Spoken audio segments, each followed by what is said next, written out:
Okay Shahzad, आपको भी उतनी बेचैनी मेरे ख्याल से होगी और उतनी उत्सुकता भी होगी जानने की कि पीएम क्यों आ रहे हैं।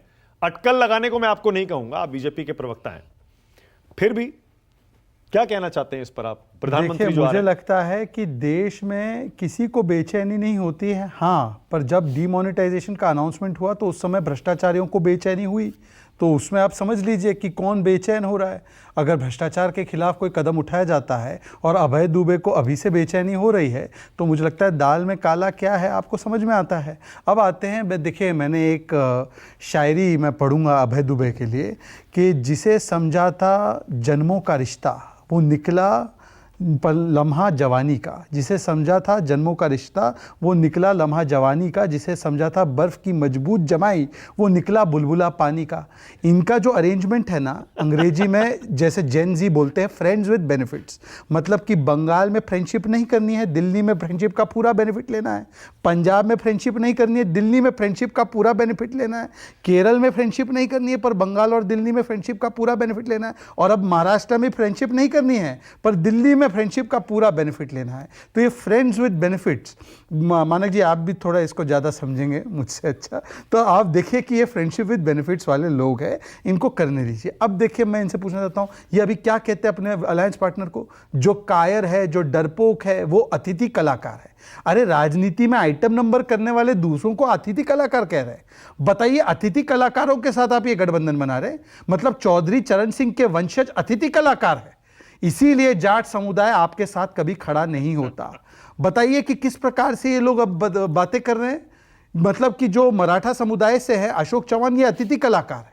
सीए की जरूरत क्यों पड़ गई शहजाद? मैं उस पर भी आता हूं। अब इन्होंने बहुत अच्छी बात कही, उन्होंने कहा कि सीए के माध्यम से स्लीपर सेल आ जाएंगे, इसका मतलब कि ये हिंदू टेरर नहीं, बीच में नहीं, वो कह रहे हैं आईबी की रिपोर्ट है। अभय जी बीच में नहीं, मैं अपनी मैंने आपकी पूरी बात मेरे नाम से मत कहिए ना, मैंने आपने अभी बोला है, वो कह रहे हैं आईबी की रिपोर्ट। हाँ तो आपने कोट किया ना, आपने कोट किया ना, तो आप ही का नाम लिया लूंगा ना। जिनको कोर्ट किया। अरे भाई आपने दस्तावेज दिखाया क्या? दिखा दीजिए आईबी का दस्तावेज। नहीं आप दस्तावेज दिखाइए आईबी का कोट कर रहे हो, वरना तो ये अभय दुबे का कोट है। चलिए आगे चलते आईबी का दस्तावेज है, आगे चलिए। बिल्कुल है प्रामाणिक। दिखाइए आईबी का दस्तावेज, बिल्कुल प्रामाणिक दिखाइए दस्तावेज मान्यवर। अब मेरी बात करनी, माणक जी को दस्तावेज भेज दूंगा, नहीं तो डिफेमेशन। आईबी का दस्तावेज दिखाइए, वरना मैं अभय जी के नाम से ही बोलूंगा। ये अभय जी कह रहे हैं हिंदू टेरर का थियरी वापिस से, पर मैं इनसे पूछना चाहता हूं, सबसे पहले पैरवी सीए की महात्मा गांधी ने की थी क्या? महात्मा गांधी क्या हिंदू स्लीपर सेल को बुला रहे थे क्या? इसकी पैरवी 2011 में यूपीए की सरकार के तहत पार्लियामेंट्री होम मिनिस्ट्री की कमेटी ने की थी, जिसमें कि लिखा गया था कि केवल माइनॉरिटीज ऑफ बांग्लादेश, पाकिस्तान, अफगानिस्तान, इनको जो है नागरिकता मिलनी चाहिए। क्या उस समय पर प्रणब मुखर्जी और कपिल सिब्बल क्या इनकी पैरवी कर रहे थे क्या स्लीपर सेल हिंदू की?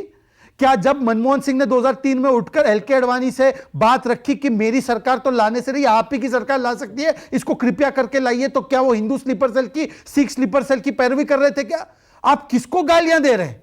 हिंदू और सिख समुदाय को, जो प्रताड़ित होता है पाकिस्तान में। मतलब पाकिस्तान बहुत अच्छा देश है, पाकिस्तान जिंदाबाद है, परंतु वहां पर प्रताड़ित होने वाले मेरे सिख समुदाय के, मेरे हिंदू समुदाय के लोग, ये स्लीपर सेल है, ये कांग्रेस पार्टी की मानसिकता है। और यही मानसिकता की वजह से हिंदू महिलाएं प्रताड़ित होती रही, तो संदेश खाली पे जुबान नहीं खुली। परंतु आज क्या निकला, नतीजा क्या हुआ? प्रियंका जी की चुप्पी का नतीजा यह हुआ कि ममता दीदी ने तो ठेंगा दिखा दिया। अब कम से कम आज तो संदेश खाली पर कुछ बोलिए। खड़गे जी ने तो डिफेंड किया। ओके शहजाद, मेरे दो सवाल हैं आपसे शहजाद, मेरे दो सवाल हैं आपसे। नंबर अबे तुम एक सेकंड आ रहा हूं, एक सेकंड। अभी शहजाद से मेरे दो सवाल हैं। पहला, इलेक्शन कमिश्नर ने इस्तीफा क्यों दिया है? मैं उसका जवाब, एक पहले से ही खाली है, रह गए बेचारे एक सीईसी।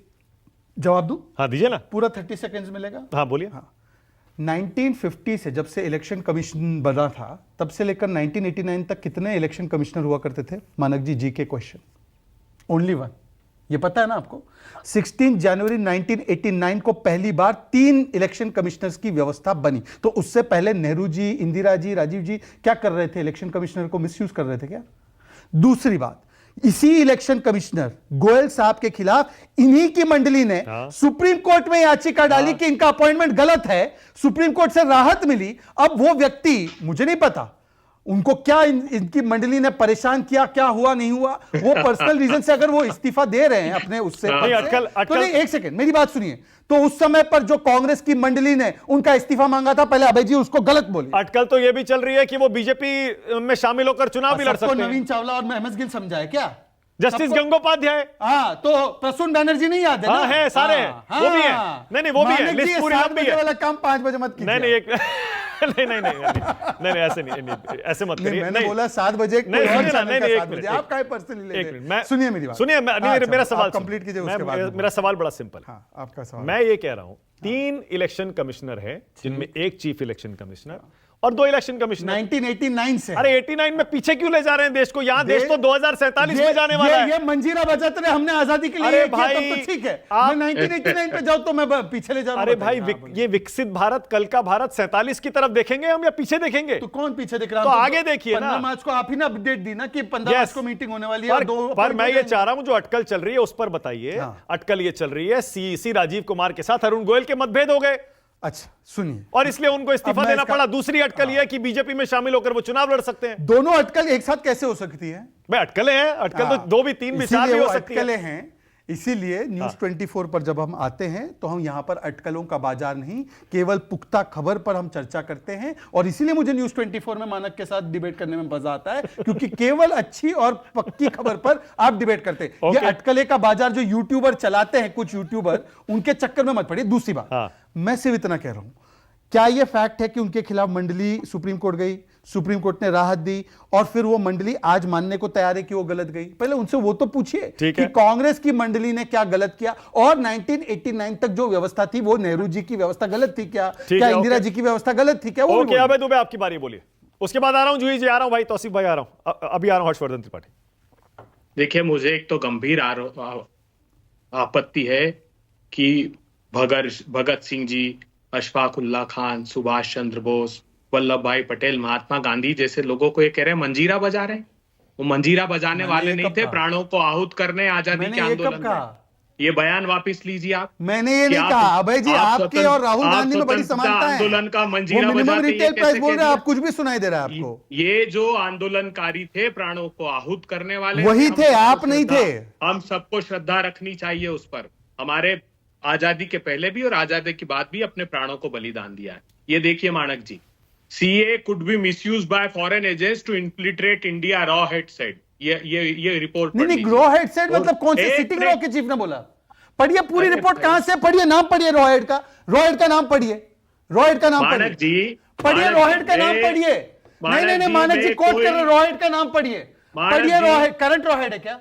देखिए, मैं तो कैसे बोलने दीजिए, ऐसे कैसे आप बोलोगे? उनको बोलने तो दीजिए, क्या कह रहे हैं? बोलिए अबे दुबे।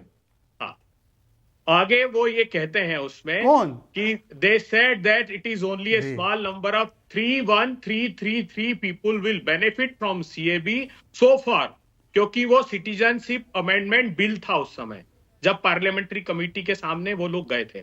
और इसके बाद इन लोगों ने एक सेकंड अब ये फॉर्मर इंटेलिजेंस ऑफिसर है, ये आज का है ही नहीं भाई। एक सेकंड, ये farmer intelligence officer in raw ने ये बोला है और आप उसको कोट कर रहे हैं सरकार की एजेंसी का है। नहीं मानक जी, मैं ये अलाउ नहीं करूंगा। बिल्कुल नहीं, ठीक है, ओके। गलत बात है ये। एक मिनट, अबे दुबे वन सेकंड, अबे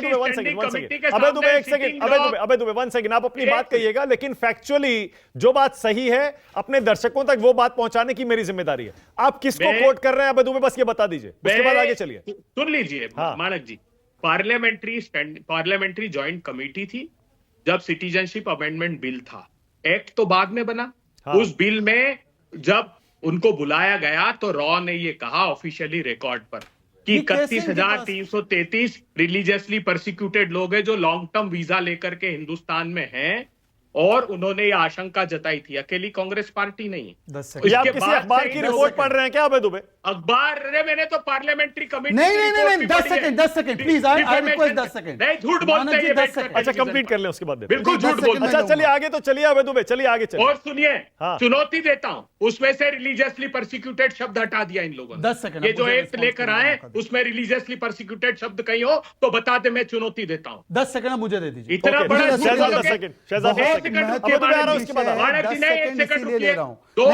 जी, ये तरीका नहीं है, मुझे 10 जनवरी सेकंड 2020 2020 में पहले ये इस पे 10 कानून आ सेकंड दे गया। दीजिए मानक जी, this is मेरे not fair. एक सेकंड नहीं नहीं सुनिए, मानक जी, पूरा this is time not fair. मैं दीजिएगा, पहले बोलूंगा पूरा टाइम उसके बाद दीजिएगा। आगे अरे एक बढ़ेंगे। ही बात है, पहले बोले बाद में बोले, एक ही बात मैं है। अभी एक सेकंड, बोलूंगा, अबे दुबे, एक उसके सेकंड बाद। रुक जाइए। अबे दुबे, आप मानक आप ही जी के नहीं पास आ रहा हूं सुनिए, लौट के, नहीं, आप ही के पास इनको आ। बोलने नहीं नहीं सुनिए, तरीका अरे नहीं है। रुक जाइए, मैं अपनी बात 10 रखूंगा सेकंड पहले। इनको, ये सीए मैं वाला अपनी निपटा बात देते हैं, रखूंगा। सीए निपटा के उसके पहले बाद मैं आगे अपनी बढ़ेंगे। बात जनवरी- रखूंगा। 10 सेकंड लीजिए मैं जल्दी अपनी शहजाद। बात जनवरी रखूंगा, 2020 बिना हस्तक्षेप के, में- ताकि नहीं, audience मुझे को जनवरी- सीए खत्म करना है, बाकी मुद्दे पर पहले भी मैं आना अपनी है। बात जल्दी रखूंगा, बोलिए, जल्दी audience बोलिए के शहजाद, बिना- जल्दी, ताकि क्विक audience के 10 पास- सेकंड्स। मैं तब रखूंगा जब ये डिस्टर्ब ना अब करे, जल्दी बोलिए, डिस्टर्ब नहीं करेंगे। जल्दी बोलिए, बोलिए। ये डेक्कन हेरल्ड की एक न्यूज रिपोर्ट से कोट कर रहे हैं जिसमें सिर्फ सोर्सेस लिखा है, और सोर्सेस ने कहा कि पार्लियामेंट्री कमेटी में ये बात ठीक है, रखी ओके, गई। चलिए। ये मतलब कि चलिए, कोई अबे दुबे, आगे factual बढ़िए। basis नहीं है उनका। ओके, अबे ये दुबे। वापस लिया जाए, ओके, ये अबे दुबे, वापस लिया चलिए। जाए, और महात्मा कमेटी है। गांधी को हिंदू स्लीपर सेल कहने के लिए सुनिए, माफी मांगे। मानक इन्होंने जी, कहा कि महात्मा गांधी उसकी मानक पैरवी जी, कर रहे थे, ये माफी ओके, मांगे। अबे दुबे, आपकी बारी है, बोलिए, एक चलिए आगे मिनट, बढ़िए, मानक चलिए। जी, मानक जी, नहीं, मैं देश के लोगों से बोलना चाहता हूं,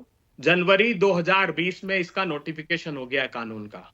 दिल्ली से, देश की राजधानी से लोग वापस चले गए, नागरिकता नहीं दी, और उस पार्लियामेंट्री कमेटी में यह लिखा गया है कि गुजरात को जबकि पावर डेलीगेट कर दिए थे कांग्रेस पार्टी की सरकार ने राज्य को, तब भी वहां पर नागरिकता नहीं दी पाकिस्तान से आए हुए धार्मिक आधार पर प्रताड़ित लोगों को।